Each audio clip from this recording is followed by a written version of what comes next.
On September 1st, 551 movies disappear from people's PlayStation libraries. Terminator 2, Rambo, Paddington, films that users in the UK and Europe paid real money for. Films that say purchased next to them right now on their accounts. Sony's notice about it is polite. There are no refunds. And here's the part that should bother you. Nothing in Sony's contract treats a movie any differently from a $70 game. On July 1st, 2026, Sony posted a short note to the PlayStation blog.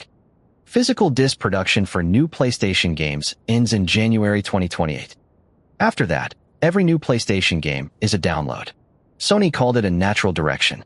Over 200,000 people signed a petition trying to stop it. But the strange part isn't that Sony's doing this. It's what Sony was saying about discs in 2013. I'm Andrew. This is Signal Tomorrow. We read the terms of service and the earnings calls that companies are counting on you to skip, then tell you what they actually cost you. Subscribe if that sounds useful. Back to Sony. The blog post went up under the name Sid Schumann, a senior director on Sony's communications team. New PlayStation games stop being pressed to disc in January 2028. Games released before that date keep getting printed, so the shelf you already own is safe. And in the same week, much more quietly, Sony confirmed it's closing the PlayStation 3 and PS Vita stores across most of the world by July 2027. 2 doors, closing at once. 93.7 million PlayStation 5s have been sold. 125 million people sign in every month. If one of those consoles is sitting under your TV, this next part is about your money. Because the thing you pay $70 for isn't a game. It's permission to run a game on an account Sony controls. And there's a reason Sony would rather sell you the permission. It isn't the reason they gave. Hold that thought. Sony spells this out itself in the terms of service you clicked through. Section 10.1 says the words own, ownership, purchase, sale, sold, sell, rent, or buy, quote, do not mean or imply any transfer of ownership.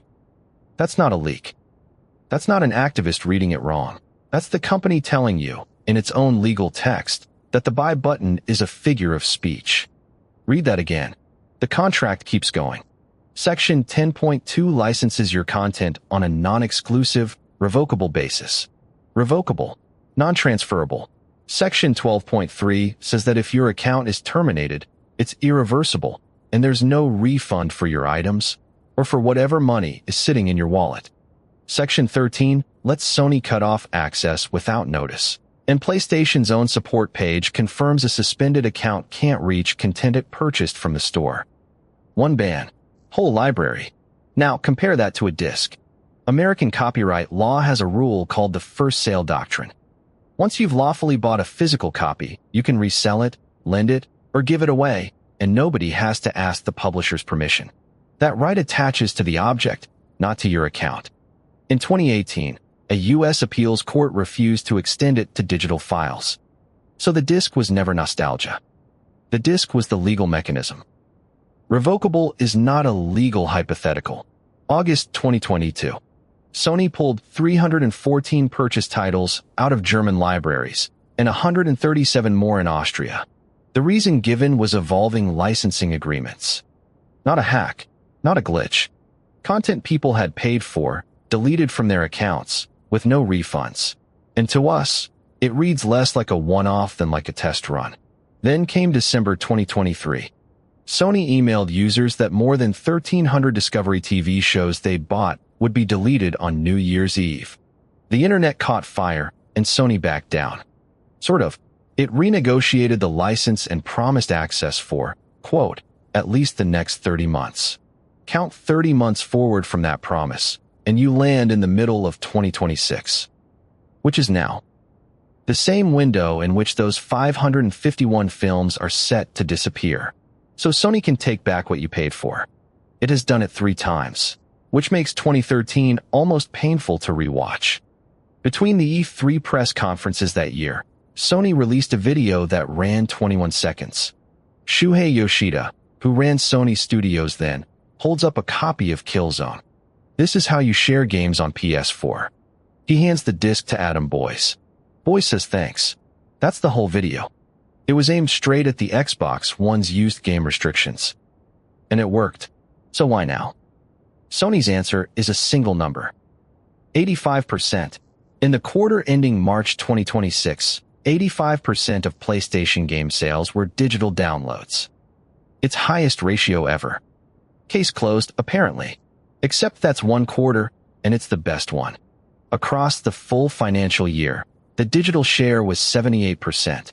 The quarter before was 76%. Sony didn't quote the year. Sony quoted the record. That 85% is a software number. Look at hardware, and it flips right over. The research firm Circana tracked lifetime American PlayStation 5 sales and found that 82% of consoles sold were the disc model. Only 18% were digital only. Given a straight choice, people paid extra to keep the drive. That figure is about 20 months old, and the digital console has been gaining ground since. But it's still the loudest thing customers ever said about discs. They said it with money. Follow the money, and it gets simple.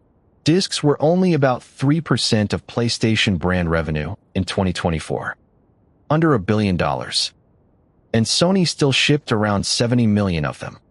On a $70 game Sony publishes itself, a digital sale keeps effectively the whole $70.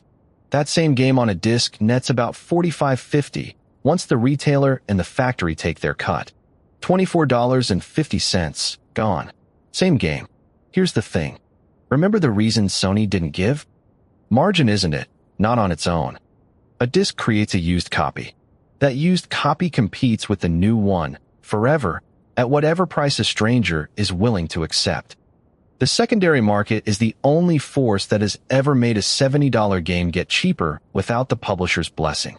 Kill the disc, and you don't just save a few dollars in plastic. You delete the competition. That's our read. The physical option was already on a leash anyway. The PlayStation 5's detachable disk drive has to pair with Sony's servers over the internet the first time you set it up. Sony's own store page says so. Even the disk needs permission once. That drive costs $79, and right now it's listed as unavailable. Buy the digital console at $599.99, add the drive, and you've spent $678.99. The disc console is $649.99. You'd pay more to get less. Then there's the cost nobody gets refunded for. Memory. The Video Game History Foundation studied more than 4,000 titles and found that 87% of games released in America before 2010 are out of print. Of the PlayStation 2 library, only about 12% can still be legally bought anywhere. The other 88% survives because it was pressed onto discs that ended up in people's closets. That's the archive. There is no backup. You'd hope a regulator somewhere would catch this. California passed a law, enforced since January 2025, that bans stores from using the word buy for a digital good unless they tell you plainly that it's a revocable license. That fixes the label. It doesn't fix the product. In Europe, a campaign called Stop Killing Games gathered 1,294,000 verified signatures. On June 16th, the European Commission declined to propose any law. It offered a voluntary code of conduct. So what's coming?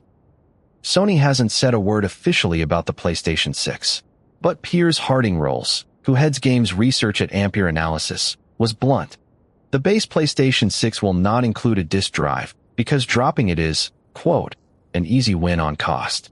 Microsoft's next Xbox is reportedly heading the same way, and physical games may survive the way Nintendo already does it.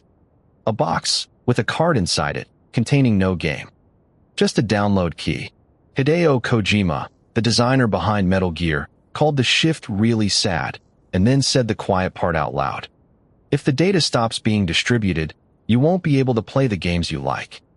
That, he said, is what's frightening. 213,000 people have now signed a petition called Don't Kill the Disc. In 2023, that kind of noise made Sony reverse course in 19 days. This time, Sony hasn't moved an inch. Look, nobody is taking your PlayStation 5. Your discs still spin. But from 2028, a new PlayStation game is a license, on an account, governed by terms Sony can change and revoke. In 2013, Sony held up a disc and told you a game was a thing you owned. That was true. The disc is what made it true. We'll keep watching what they do next. If this was useful, a like genuinely helps back. Subscribe if you want more like it. See you in the next one.